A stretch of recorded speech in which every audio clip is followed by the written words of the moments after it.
provide that we learned from the American Mission campaigns, and it has to do with compassion cards.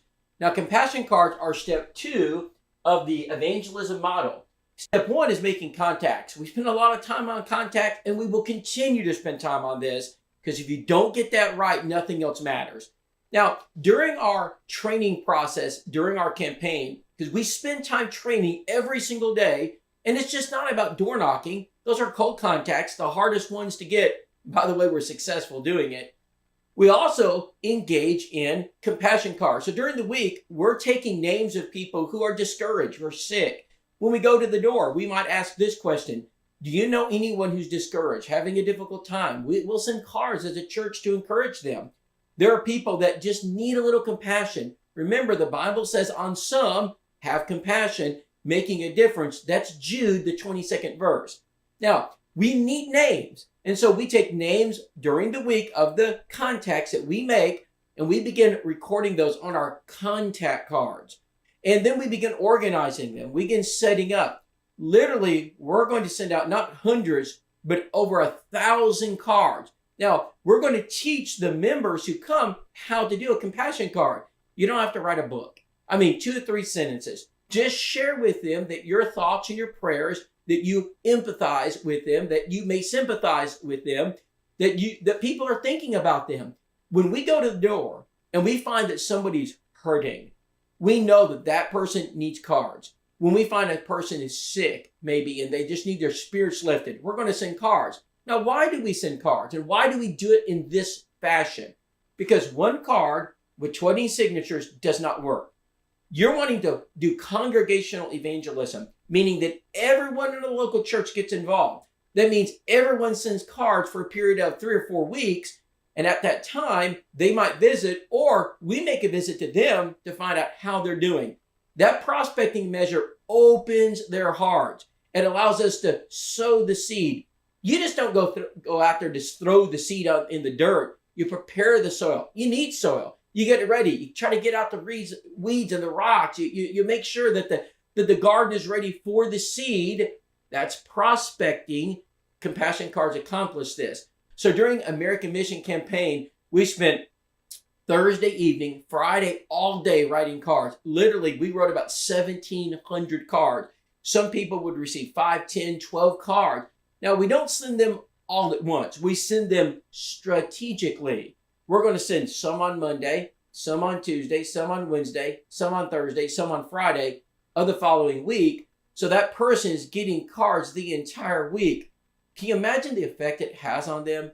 Can you imagine what it does when someone receives that much love? Brother, when you receive that much love, you're going to be moved. It's going to have a positive impact. Now, all those won't end up in Bible studies, but I promise some of them will. And that prospecting tool that we use at our School of Evangelism, and that we actually use in a actionable form during our American Mission campaigns, is powerful. You've got to get yourself involved in prospecting. Having all these contacts without prospecting does not result in Bible studies. You don't go up to a contact you've made and say, hey, would you like to have a Bible study? That's a recipe for outright failure. You've got to take your time and develop those relationships.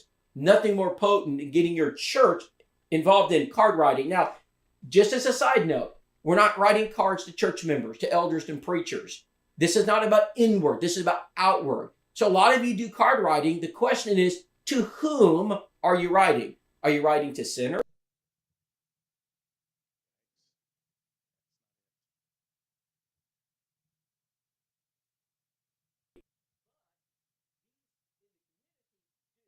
Now, we've got to take your time and develop those relationships. Nothing more potent than getting your church involved in card writing. Now, just as a side note, we're not writing cards to church members, to elders and preachers. This is not about inward. This is about outward. So a lot of you do card writing. The question is, to whom are you writing? Are you writing to sinners, that is contacts, people in the community? Or are you writing to brother so-and-so or sister so-and-so? Brother and sister so-and-so don't need saved, but these in the community do. Now, we also reach out to those who are unfaithful. So the elders gave us a list of those who maybe have fallen away, become discouraged. And instead of an awkward visit, How about if they receive 20, 30, 40, 50 cards from the church that says, we miss you, your pew's been empty, it's still warm, we'd like you to come back, we love you. Those are the kind of things that make a difference in people's lives. So at AMC, we did this. It was incredible. You see photos of us doing it. You need to do that at your local church. What we do at AMC can be duplicated at the local congregational level. We can reach the lost in our communities, brethren. Evangelism works. I hope this message helps you. If you have any questions, reach out to us at the School of Evangelism. We're here to help you reach your neighbor.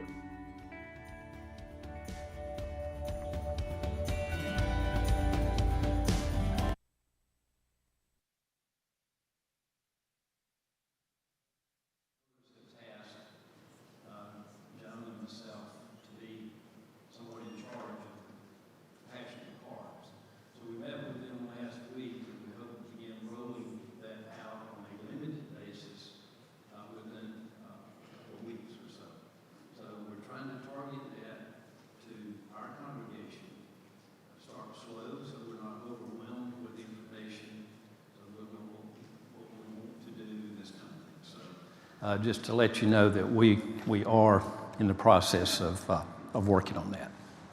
Okay.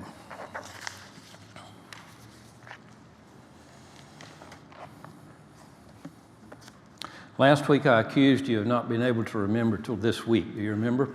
Yeah. Okay. So I hope you took the challenge and Rachel, do you remember what we're supposed to be talking about? No. Okay, sit there. Just for a moment, I had a glimmer. So last week we began a discussion on how to read narrative aspects of the Hebrew Bible or the Bible. It's very applicable to the New Testament also, but we're specifically looking at the Old Testament in our study of the Hebrew Bible, so this is part of that. So there were some points that we made in there about a narrative, a story.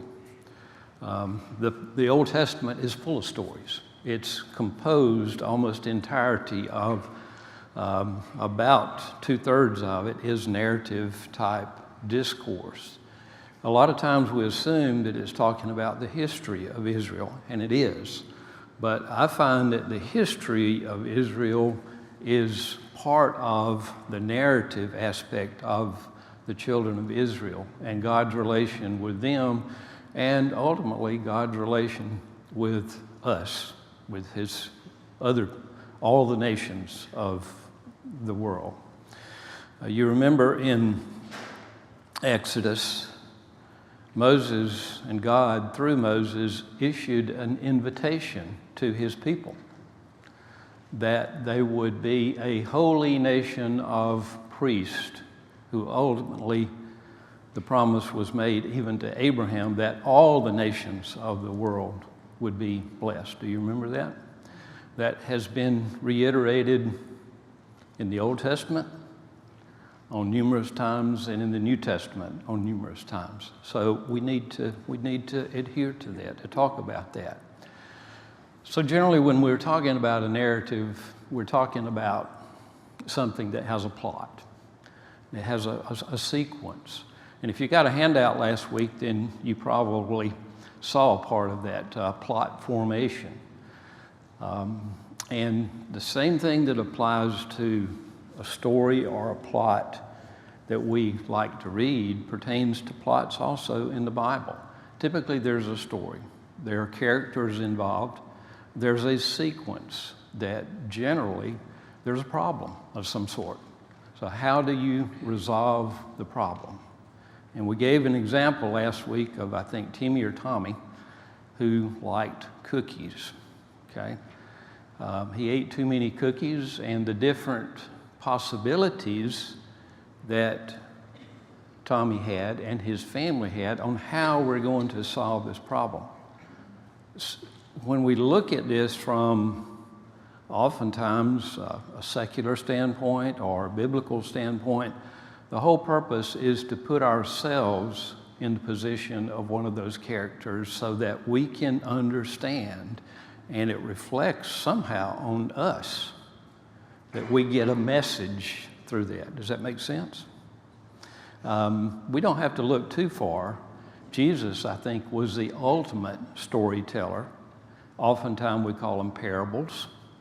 And the whole thing, we can see that. We can put ourselves in the place of the Good Samaritan or the rich young ruler or you name it. We can find ourselves in there. And upon hopefully a resolution of that, we can see ourselves in that. And hopefully the whole purpose of the Hebrew Bible and Jesus' teachings in the New Testament are to make us more like God's children, okay? So that's the main thing that we want to remember. There are a couple of things taken from this handout that I want to read. It says, biblical narrative is a highly stylized kind of literature that, number one, recounts Israel's history, while number two, at the same time offering a prophetic interpretation of that history. Oftentimes the prophets, almost always, had a discourse and an opinion about the progress that the Hebrew people, God's people, the Israelites, had made. Oftentimes, the majority of times, it was not a good picture. It was not a good reflection on there. And hopefully, by the prophecy that they had, they would influence people, the Israelites, to change their behavior. Sometimes it worked for a little while. Most of the time, it didn't work. But we can still see aspects in that. And it says their rhetorical goal is to help the reader see the meaning and significance of the story they are telling. Oftentimes, we get lost in words. Somebody that has an aspect of language. What does rhetorical mean? When we see something, that's a common word. We hear it a lot, don't we? Rhetoric, okay? Persuasion. Has to do with persuasion. So something that we read of a rhetorical nation is trying to tell us something, to persuade us to do and take action on a particular way. A rhetorical question. When we ask a rhetorical question, do you know what time it is? By the tone of my voice, am I asking what time it is? No, it's implying that you're what? Late. Okay? And there are all kinds of rhetorical questions, and people that have a cynical nature, and sometimes I do, are pretty good at asking rhetorical questions. Don't always get the response from Joan that I want to, but I ask them anyway.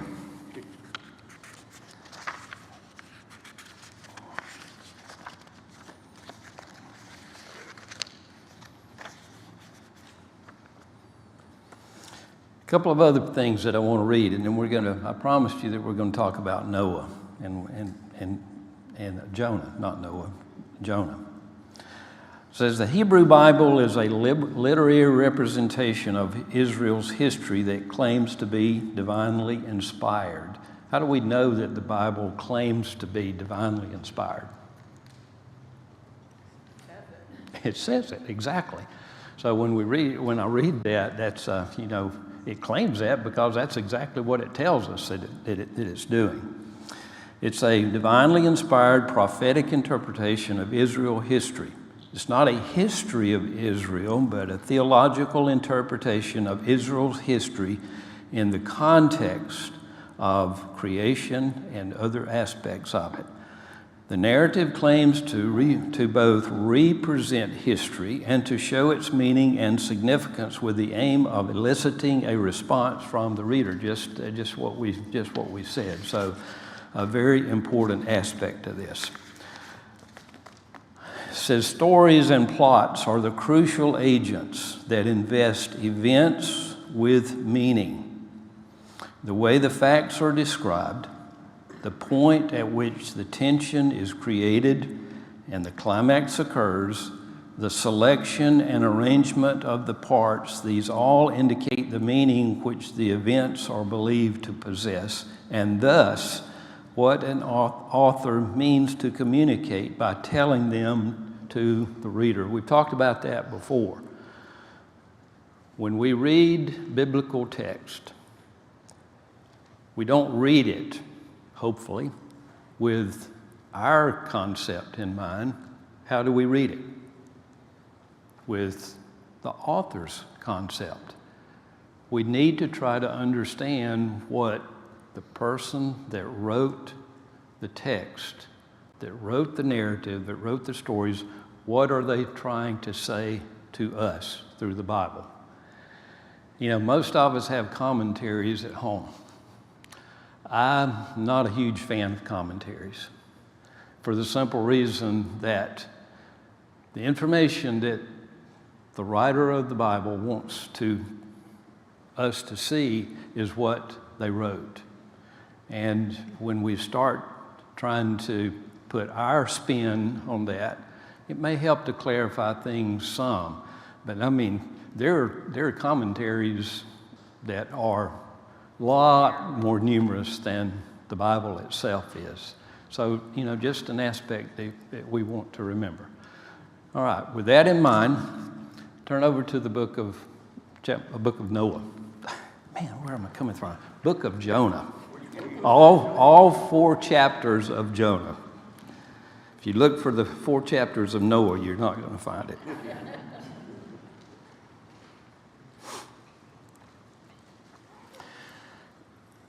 I suspect all of us are familiar with Jonah. Okay? So let's look at the very beginning and see if we can develop a plot. Okay? The things that we've talked about, the characters, the conflict, and hopefully the resolution of it. Now the word of the Lord came to Jonah, the son of Amittai, saying, "Arise, go to Nineveh, that great city, and call out against it, for their evil has come up before me." In 2 short sentences, basically, we've developed a plot. What's the plot? What's the problem?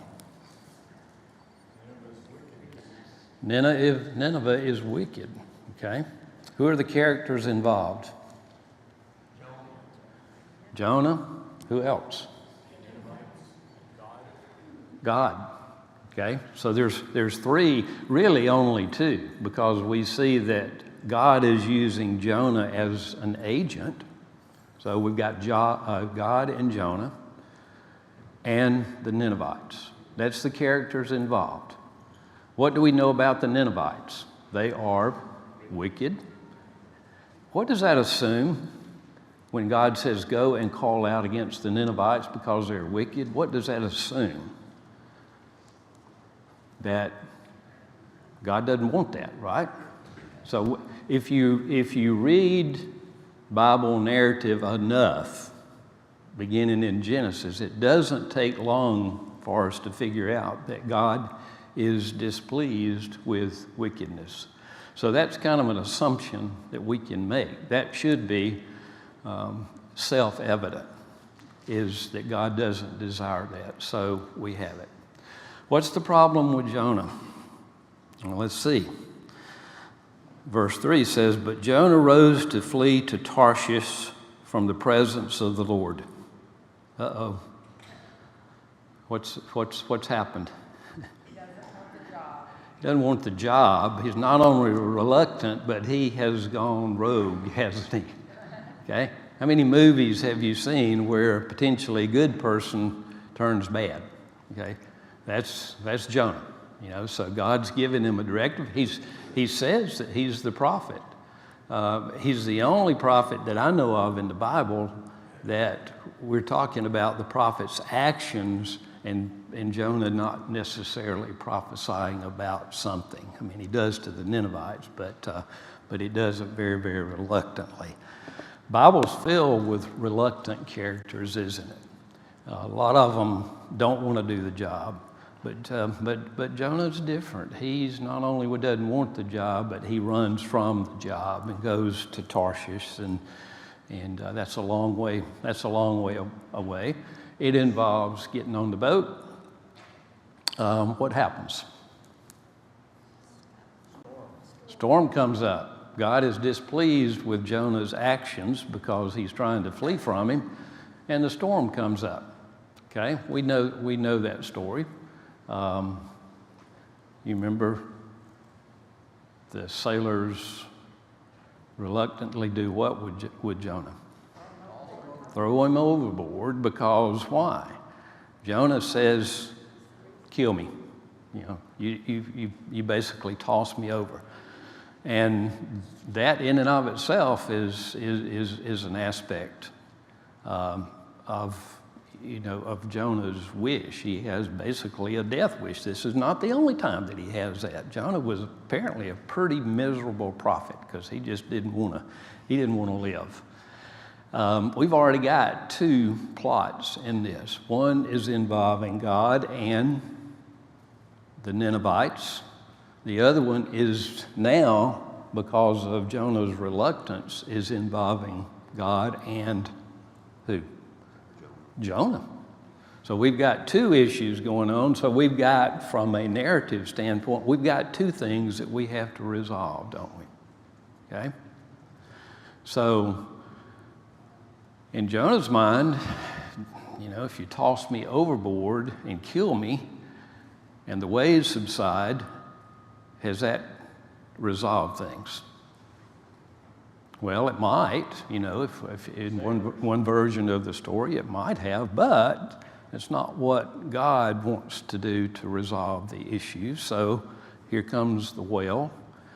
Here comes 3 days in the well, and then Jonah's vomited up on dry land, okay? So that's one aspect of things, and the plot pretty well, resolves itself pretty quickly. Let's look over in chapter 3.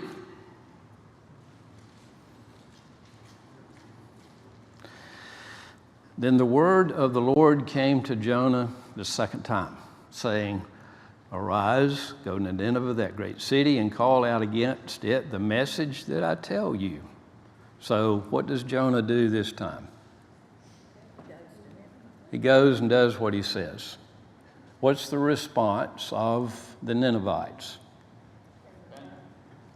They repent, they turn from their wicked ways, and God does what?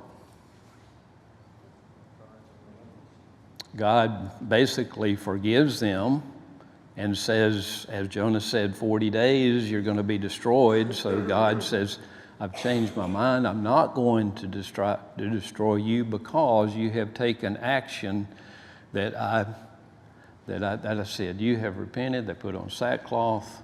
So the issue has been what?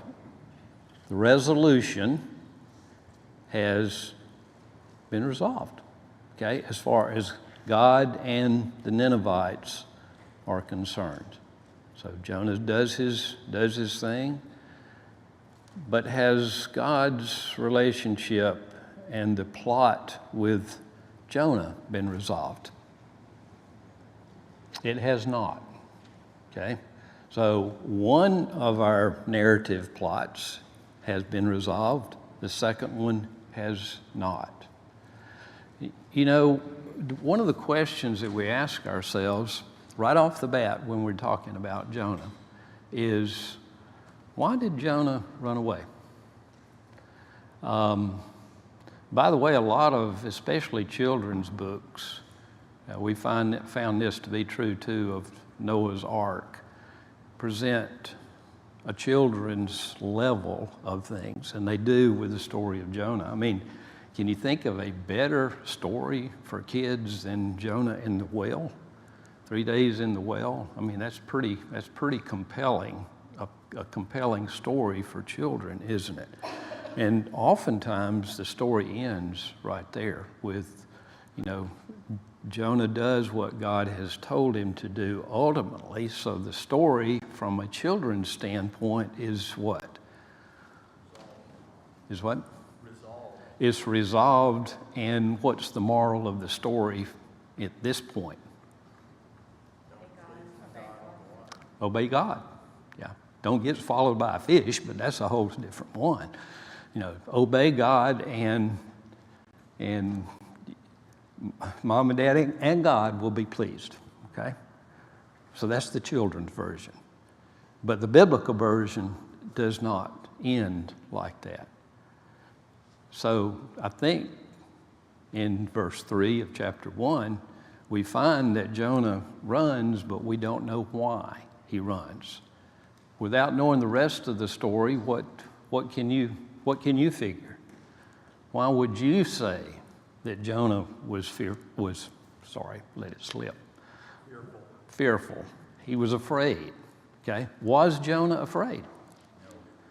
He was not afraid. That was not the reason. And if you turn to chapter 4. Joel, all through the book, talking about Jonah, it was like he wanted to die. On the ship he said, go Jonah to die. Now that he's out later on in the book, he's still saying he still wants to die. He still wants to die. Yeah. He was, and that's part of the narrative aspect that we hope to talk about if we have time in a little bit is, what happens with plots and how we can relate to them with plots in the Bible, because oftentimes, Pat, we are our own worst enemy as far as resolution to God's plans. Not so much because of God's plans go awry, but that people go awry. And Jonah is exactly the same way. Chapter 4. But it displeased Jonah exceedingly, and he was angry. And he prayed to the Lord and said, O Lord, is not this what I said when I was yet in my country? That is why I made haste to flee to Tarshish. For I knew that you are a gracious God and merciful, slow to anger and abounding in steadfast love and relenting from disaster. Therefore, Pat, he says, Lord, please take my life from me, for it is better for me to die than to live. Jonah is you got to have a lot of anger there. Does what Jonah says to God sound familiar to you? You ever seen that before? Who's nodding their head? I thought I heard yes. You ever heard it? Can you go back to Exodus? Moses. Almost verbatim, the same thing Moses said to God, because God was going to basically destroy the Israelites. He had had enough of them because of their failure to adhere to what they did. I think at this Jonah was in a cleft or a cave or between a rock or something. He was trying to hide his face from the presence of God, and God was trying to protect him. And basically, he was pleading on the behalf of the Israelites for God not to destroy. And he was reminding God about this. Jonah, it's almost like in this situation, Jonah is trying to shame God into doing exactly this. I knew, God, that you were a compassionate God. I knew this was going to happen. What does this tell us about Jonah? He goes and remember the tree, the vine that grew up, the gourd vine or whatever it was, and it died. And was this sad to Jonah? Was it displeasing to Jonah that his shade tree had died? He was hot, and it died. A worm got in it, I think, if I remember right, and it died. Was Jonah saddened because his shade tree died? It was, And what is the implication here? And God asked him, were you not displeased? Did you not care for your shade tree? And the answer obviously was, yeah, he cared. He says, therefore, do I not have the right to be concerned about people?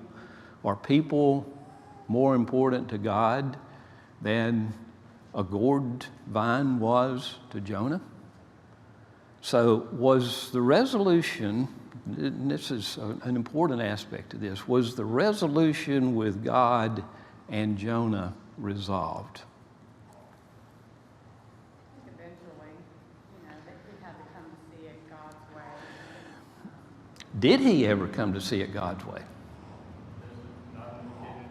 It is not indicated in the text. It is not indicated in the book of Jonah that this resolution between Jonah and God was ever resolved. Open-ended question. Is there a reason for this? Do you think in his inspired wisdom that God presents this? Why? What is significant about Jonah and his relationship to the Ninevites and his relationship to God? Shows that God's will be done, regardless of what we want to do, regardless of what Jonah wanted to do with it. God's will was going to be done, and he was going to use Jonah to do it, even though Jonah didn't want to do it. Jonah's will was that the Ninevites would die. He wanted them to die no matter what. He was willing to sacrifice his life that the Ninevites would die. But God showed him that it doesn't matter what you want, I'm going to use you to save the Ninevites. In spite of yourself. In spite of yourself. Hmm? The Lord is on a vine. Is that right? The Lord is what now? He's on a vine when he grows. The gourd? Gourd, He's yeah. on a vine. Lose that gourd from the vines means also like being separated from God. There's a separation there. Okay. Like an analogy to that.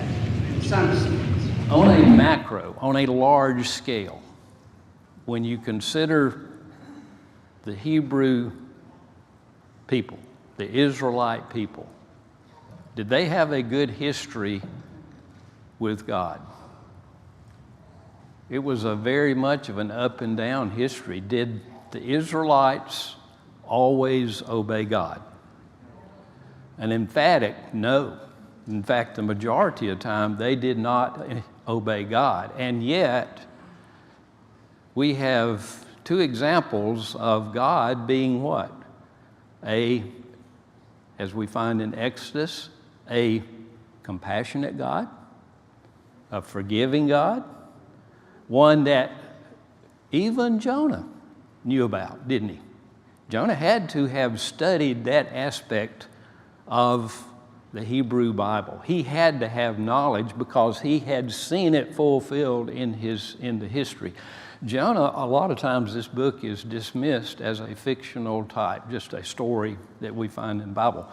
But I think it's in Kings that they refer to Jonah. Jonah was and Jesus, of course, referred to Jonah. Jonah was a biblical figure. He was a biblical prophet.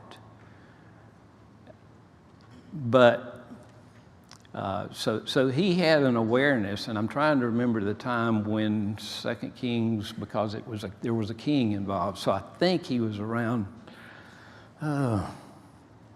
one of the kings. So it was not an old book. It had taken place.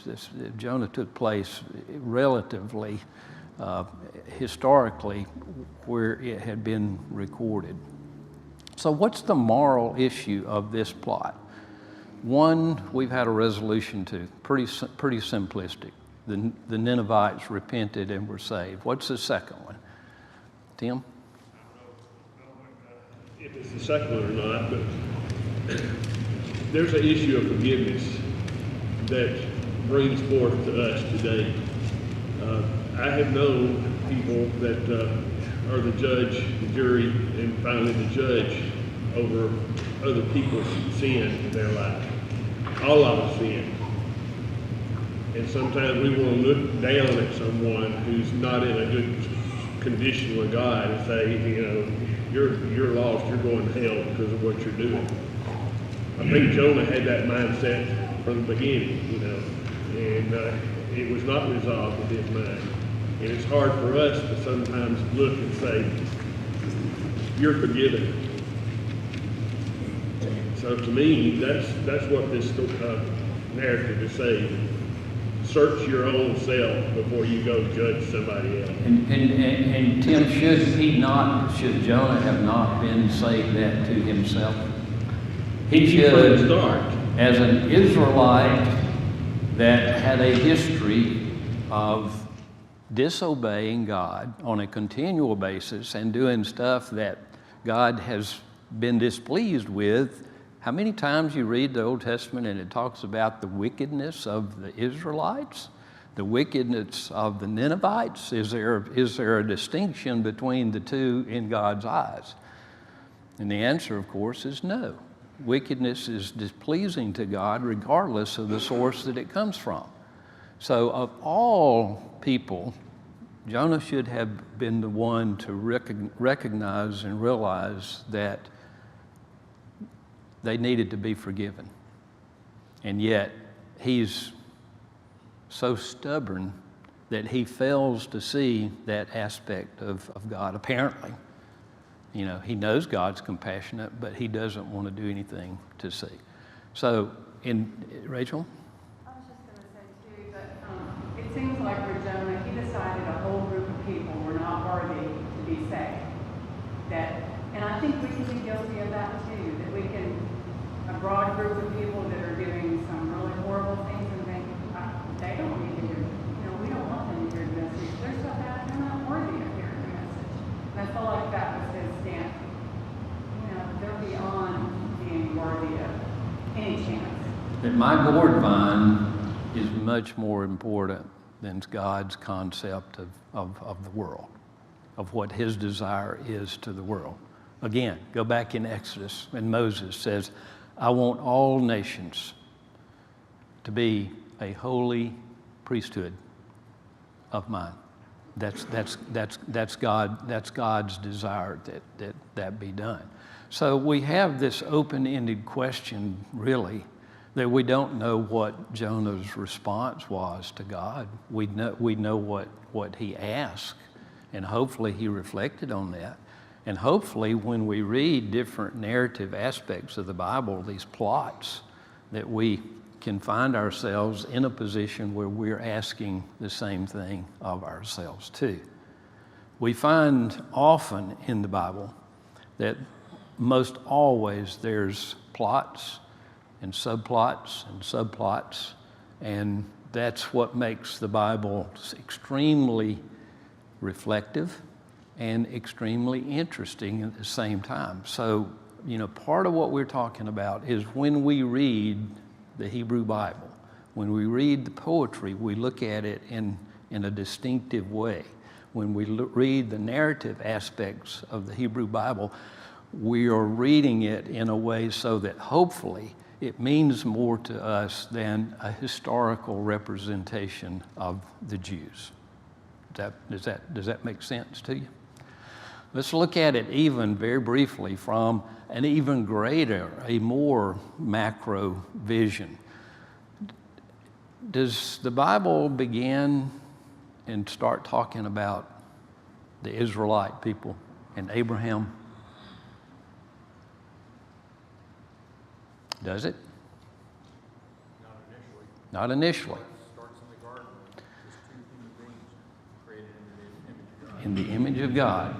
And we go all the way through the first, I think, about 12 chapters of Genesis when he's dealing with the world and the wickedness of the world and what he initially does with the world through Noah.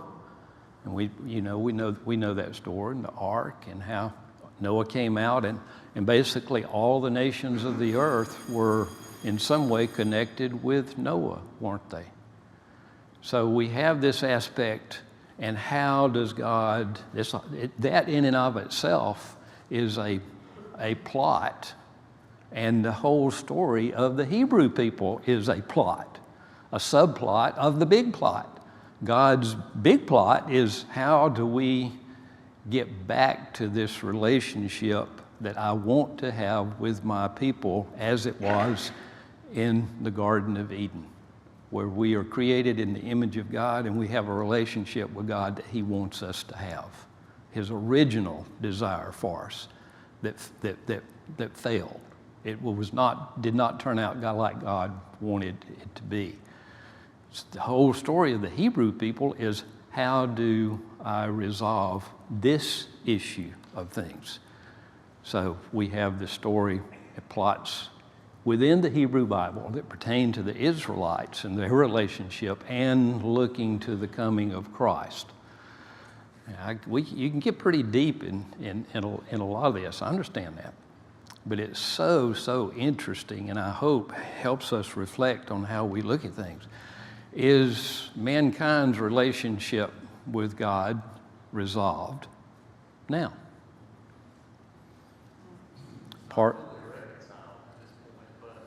Yes, as far as sin is concerned, it is. Yeah. He's created the reconciliation for us, but just almost the same as Jonah, when we look at it, Garrett, is, it's an open-ended question on whether we as people choose to respond to the way that God has reconciled things. Tim? Concerning that relationship, it's still open-ended, but, in verse 2 it says, go and preach. And then in verse 3 it says that Jonah ran away from the Lord in the NIV. As a society, I think we're running away from the Lord. As individuals, sometimes we run away from the Lord.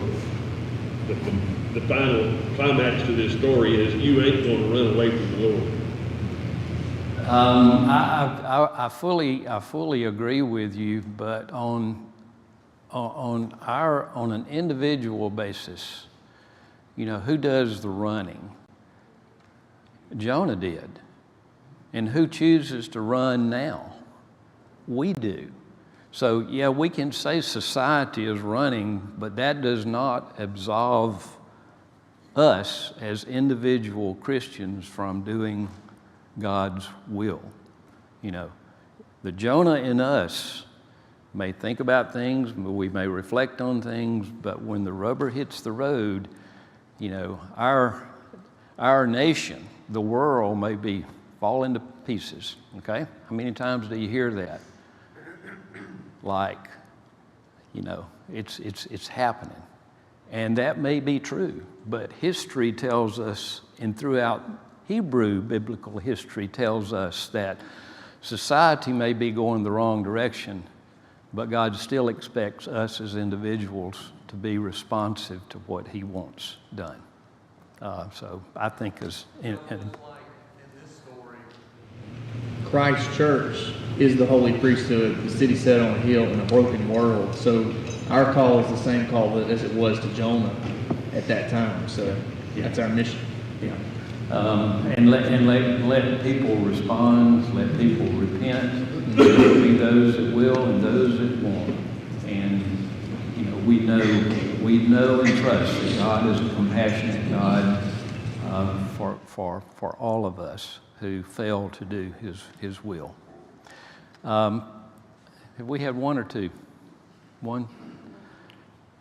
In response to what Pat was saying, when you look, you don't have to look very far in the Hebrew Bible to find an example. What did God tell Abraham? Okay?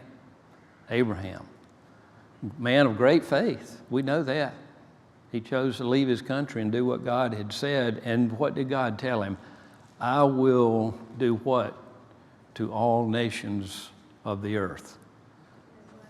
I will bless them, but He also says what? Those that you bless, I will bless, and those that you curse, I will curse. If that doesn't lay the groundwork for a bunch of plots, I don't know what will. And that's exactly what happened, even in the short time of Abraham and his right off the bat. You know, they want a child. Remember, they wanted a child. God says, through your seed, I will bless. Can't have a blessing through the seed unless you've got a seed. Okay, so look at the efforts that they made with Hagar. Remember Hagar? I think the slave woman of Sarah. And look at the events that took place there. Abraham actually cast Hagar out twice. The second time with a baby into the desert with nothing, no food, and I think just a little bit of water was basically it. And the plot continues.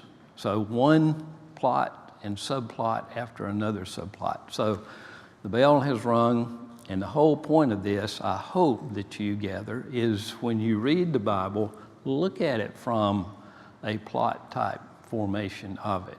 And hopefully it will make more sense as far as what God is trying to accomplish on it. So thanks, everybody.